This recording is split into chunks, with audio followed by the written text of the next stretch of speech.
देखिए दो चीज़ होता है, खाना पचाना।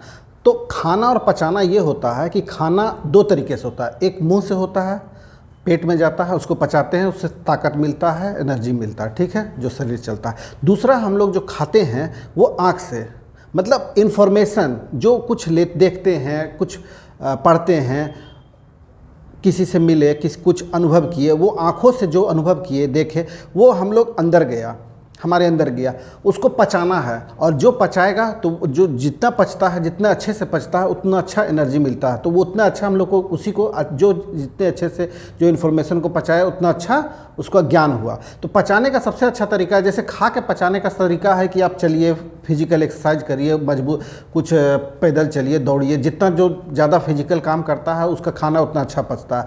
और पढ़ाई का ये जो आँखों से हम लोग ने जो खाया, जो आँखों से लिया, उसको पचाने का सबसे तरीका फिजिकल एक्सरसाइज इसमें भी है। अब इसमें पढ़ाई लिखाई में फिजिकल एक्सरसाइज है लिखना। आप जो चीज़ देखें उसको अपने शब्दों में लिखा करिए, अपने शब्दों में लिखा करिए, उससे आपको याद होगा, मेमोराइज होगा, वो आपका ज्ञान बढ़ाएगा।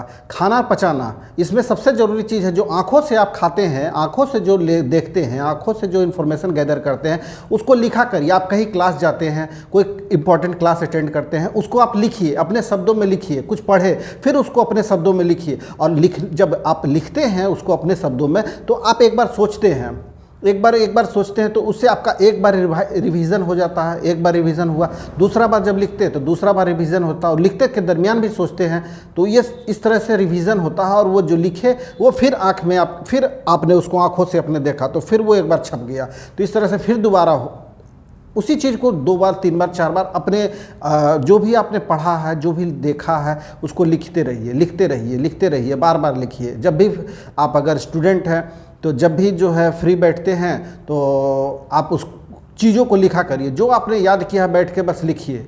लिखने से क्या होता है कि एक तो आपका राइटिंग स्पीड भी आता है, और दूसरा कि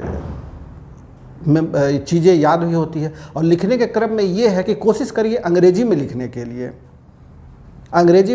लिए कोशिश करिए, क्योंकि अंग्रेजी में लिखने से एक तो होता है कि आपने याद किया, उसको लिखा, लिखने से वो याद हुआ, और दूसरा अंग्रेजी में लिखने से अंग्रेजी का जो लिखने का हैबिट है, या अंग्रेजी में लिखने का जो एक जो कॉन्फिडेंस है, वो धीरे धीरे डेवलप होता है, ठीक है।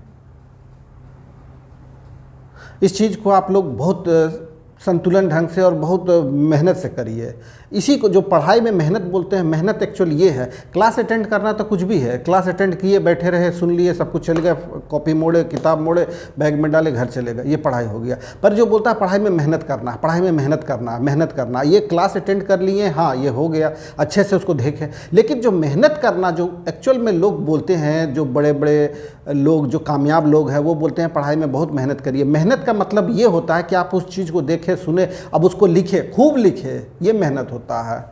खाना पचाना, जितना ज़्यादा मेहनत उतना तेज़ खाना पचता है, उतना ज़्यादा एनर्जी आता है शरीर में। खाना जितना अच्छा से तेज़ी से पचता है, जितना अच्छे से पच जाता है, उतना अच्छा उसका एनर्जी, जो भी उसमें न्यूट्रिएंट्स है, वो सब पूरा बाहर आता है शरीर के लिए। उसी तरीके से पढ़ाई में जो आप देखे, सुने, पढ़े, वो सब खाना और पचाना, और जितना अच्छे से लिखे, जितने बार लिखे और जितने अच्छे ढंग से लिखे, वो पचाना उतना ग्रैप्स होके वो आपके माइंड में चला जाता है, और वो आपका ज्ञान, नॉलेज बढ़ाता है, और अच्छे समय तक वो मेमोराइज रहता है, वो ध्यान